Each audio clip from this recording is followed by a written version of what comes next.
G'day Robin, so here we are, the Les Paul Standard. Fantastic guitar, beautiful flame top.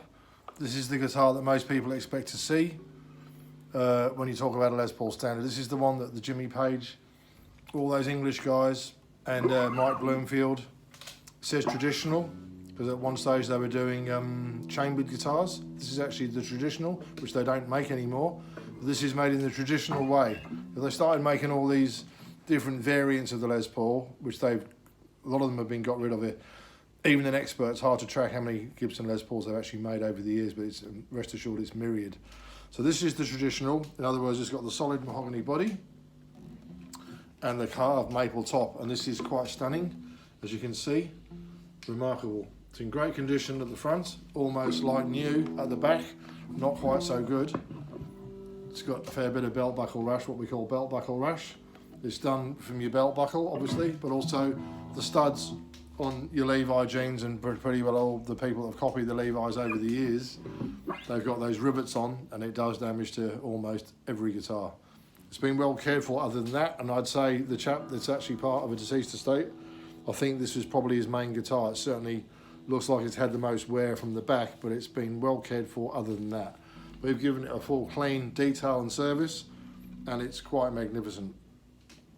The date is 2012. So I'll go through the sounds, which you're pretty well familiar with Les Pauls, I assume. That's the centre position as we had on the other one.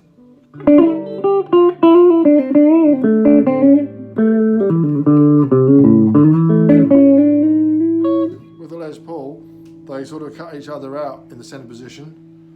So it's called a loading effect. It's not out of phase, some people call it out of phase, but it's actually, they pick up over here, and they sort of, the two cancel each other out, if you like. But for Fender type sounds, it's very good. Martin Knopfler also uses it a lot, the Dire Straits guy. Most people use the bridge for, you know, sort of rock.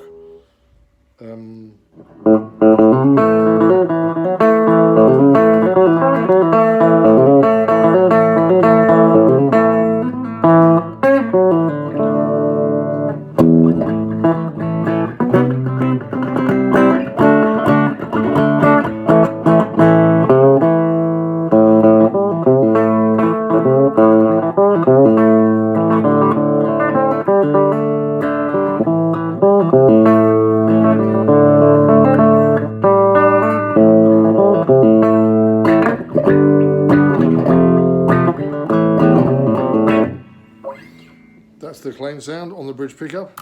Next sound is nice.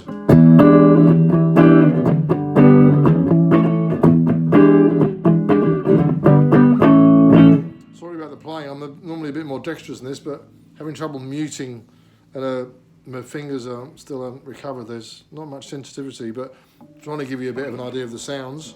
So neck pickup on distortion, which is that nice fat Santana-esque sound we had on the other guitar. On a straight comparison, this is got more sustain, more depth and more bass. To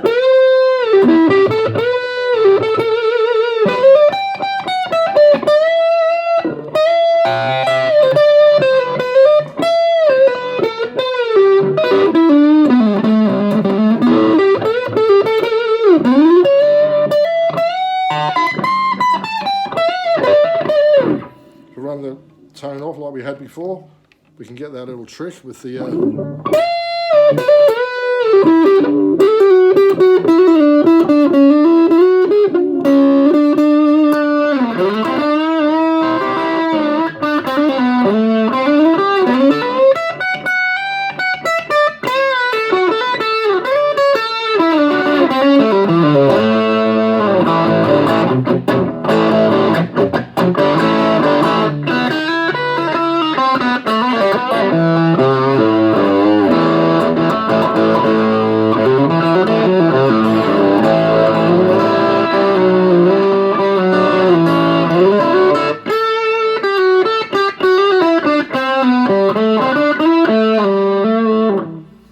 one trick you can do on the Les Paul, turn one of them off, roll the volume control all the way off on the pickup that you're not using, and try this. Bye.